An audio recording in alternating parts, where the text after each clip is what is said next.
So hello everyone, I am back with Wednesday डब्ल्यूज़। और ये वेंसडे डब्ल्यूज़ क्या है? ये मैं हर वेंसडे को आपके सामने किसी भी एक टॉपिक पे 5 डब्ल्यूज़ डिस्कस करूँगी। वो 5 डब्ल्यूज़ क्या है वो बताने से पहले मैं आपको बता दूँ कि अनअकैडमी पे बीपीएससी के नए कोर्सेज लॉन्च हुए हैं अनअकैडमी प्लस पे। वहाँ पे आप लाइव क्लासेस देख सकोगे और अपनी बीपीएससी की प्रिपरेशन वहाँ पे अच्छे से कर सकोगे। तो वेंसडे डब्ल्यू स्टार्ट करने से पहले मैं बता दूं कि अगर आप मेरा कोड कस्तूरी लाइव यूज़ करोगे ना तो आपको 10 to 90% डिस्काउंट मिल सकता है। 90% डिस्काउंट एक महीने के सब्सक्रिप्शन पे और 10% डिस्काउंट उससे ज़्यादा ड्यूरेशन के सब्सक्रिप्शन पे। और ये 10% डिस्काउंट आई नो कि कम है, बट कंपैरेटिवली कम है, बट 10% का ही सब्सक्रिप्शन अगर आप लेते हो तो आपका subscription cost at least 15 rupees per day पड़ जाता है आफ्टर डिस्काउंट। तो ये सारी बातें हो गई। मतलब मैं आपको वेंसडे डब्ल्यूज़ के बारे में बता दूं कि हर वेंसडे मैं आपके सामने एक वीडियो लेके आऊँगी किसी भी एक टॉपिक पे, और उस पर्टिकुलर टॉपिक के 5 डब्ल्यूज़ हम डिस्कस करेंगे। तो 5 डब्ल्यूज़ क्या है? 5 डब्ल्यूज़ में होगा who, where, when, why and what। ठीक है, तो ये 5 डब्ल्यूज 5 टॉपिक्स मैं हमेशा आपके पास लाऊंगी हर वेंसडे को, और हम ये 5 डब्ल्यूज डिस्कस करेंगे और एक टॉपिक को समझेंगे। ठीक है, तो चलो जल्दी से सेशन शुरू करते हैं और देखते हैं कि ये क्या है। तो फर्स्ट डब्ल्यू इज हु। क्या है, कौन है ये? म्यूनिसिपैलिटीज कौन है? तो म्यूनिसिपैलिटी है लोकल अर्बन बॉडी इंडिया में, और इन्हें इंक्लूड किया गया था 74th अमेंडमेंट एक्ट 1992 से, और इन्हें इंट्रोड्यूस किया गया था पार्ट 9A में। तो बस ये म्यूनिसिपैलिटी जो है लोकल अर्बन लोकल बॉडीज हैं। और हु की बात तो खत्म हो गई। अब हम चलते हैं वाई पे। क्यों इन्हें ऐड किया गया था? इन्हें लेजिस्लेशन के बेसिक फ्रेमवर्क के तौर पे ऐड किया गया था।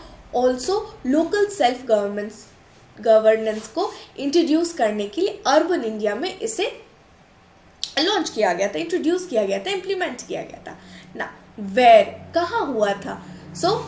ये जो म्यूनिसिपैलिटीज है ये कहाँ ऐड हुआ है? तो मैं उसका आंसर देना चाहूँगी कि ये कहाँ हुआ है ऐड। तो ये पार्ट 9A में ऐड हुआ है और इसका टाइटल है म्यूनिसिपैलिटीज़, और जो आर्टिकल्स इसके अंदर है वो है 243P to 243G। तो वेयर के कॉन्टेक्स्ट में अगर कोई किसी इंसिडेंट के बारे में बात होती तो हम ये बात करते कि वो इंसिडेंट कहाँ हुई थी, बट अभी हम म्यूनिसिपैलिटीज़ के बारे में बात कर रहे हैं तो हम अभी ये देखेंगे कि ये कहाँ ऐड हुआ था। इस वजह से ये डब्ल्यू हम देखेंगे कि ये कहाँ ऐड हुआ ना। नेक्स्ट, व्हेन, कब हुआ?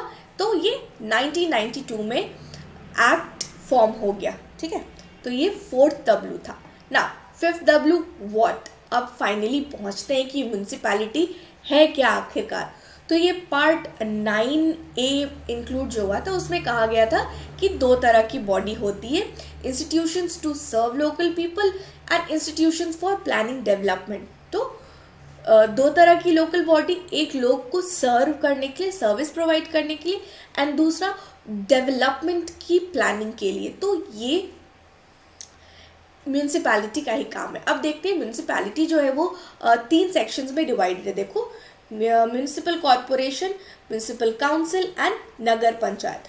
तो म्यूनिसिपल कॉर्पोरेशन क्या है? ये बड़ी अर्बन बॉडीज हैं, लोकल बॉडीज हैं, और इनका पॉपुलेशन जो है 3 लाख से ज़्यादा है। जो सबसे छोटे लेवल पे हो ना, ये देखो, तो ये सबसे बड़े लेवल पे हैं, और these bodies are further divided into wards. ठीक है, इन्हें वार्ड्स के पे डिवाइड किया जाता है, जिसे कॉन्स्टिट्यूएंसीज भी कहते हैं, वार्ड कॉन्स्टिट्यूएंसी। ठीक है, फर्दर इन्हें डिवाइड किया जाता है ना। As a whole they are known as municipal corporation, और ये लार्जर अर्बन एरिया है विथ पॉपुलेशन एक्सीडिंग 3 lakhs।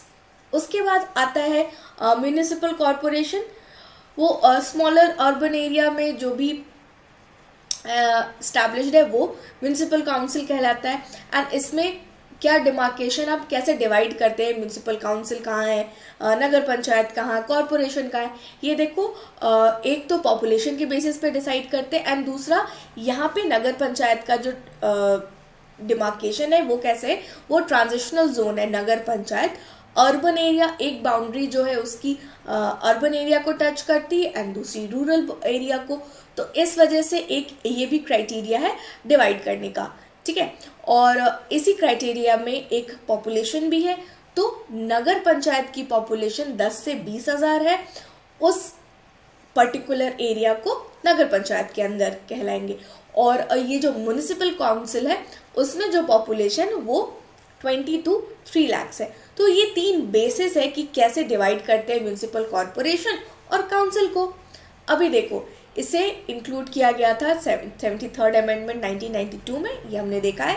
और इसी अमेंडमेंट से 12th शेड्यूल भी ऐड हुआ था जिसमें 18 फंक्शनरीज थी ये म्यूनिसिपैलिटीज की। और ये फंक्शनरीज क्या है, ये फंक्शनरीज हैं वो जगह, वो एरियाज जहाँ पे म्यूनिसिपैलिटी काम करेगी, दैट इज लोगों को सर्व करेंगी और डेवलपमेंट प्लानिंग को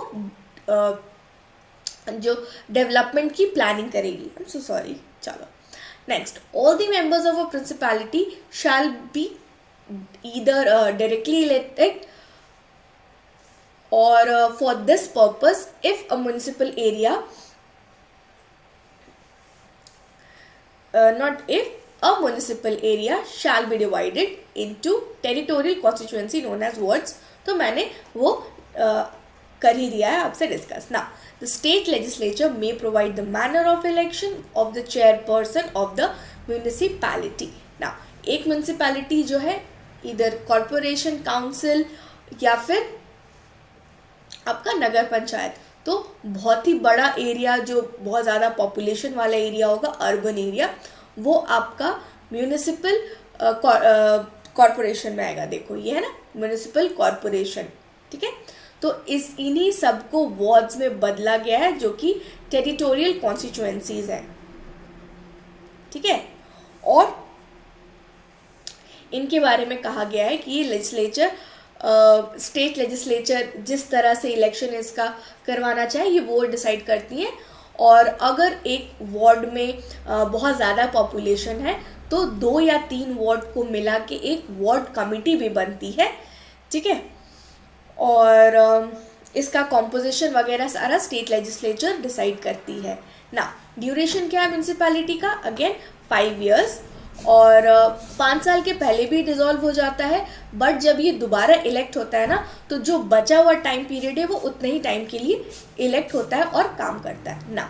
the superintendent direction and control of the preparation of electoral rolls and conduct of all election to the municipality shall be vested in the state election commission। that is state election commission सारा कुछ direct करती है, supervise करती है municipality का जब भी election होता है और क्या क्या रूल्स एंड क्राइटेरिया होने चाहिए, कौन कौन से मेंबर्स होने चाहिए, ये सारी चीज़ें स्टेट इलेक्शन कमीशन ही जज करती है। So that is all for this session. मैं फिर से बता दूं, कस्तूरी लाइव आप यूज करके 10 to 90% डिस्काउंट पाओगे। एंड ऑल्सो मैं हर वीक आपके सामने वेंसडे डब्ल्यू लेके आऊंगी और मैं आपको रिक्वेस्ट करूंगी एक बार आप इनरोल करके देखो, आपको ज़रूर फ़ायदा होगा। बिकॉज हमने बहुत ही कम रेट्स पे आपके लिए इस कोर्स को अवेल करवाया है ताकि आपको बहुत से बहुत ज़्यादा करके फ़ायदा हो। So that's it for this lesson. Thank you for watching.